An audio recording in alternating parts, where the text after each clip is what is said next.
Wala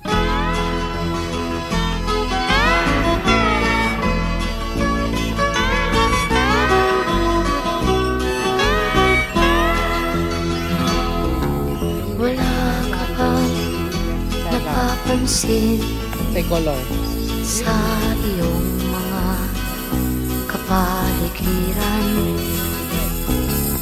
Kay dumi na ng hangin, pati na ang mga ilog natin.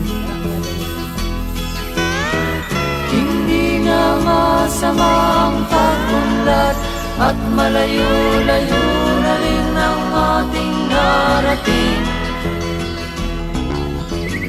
Ngunit masdan mo ang tubig sa dagat, dati kulay asul, ngayon'y naging itim.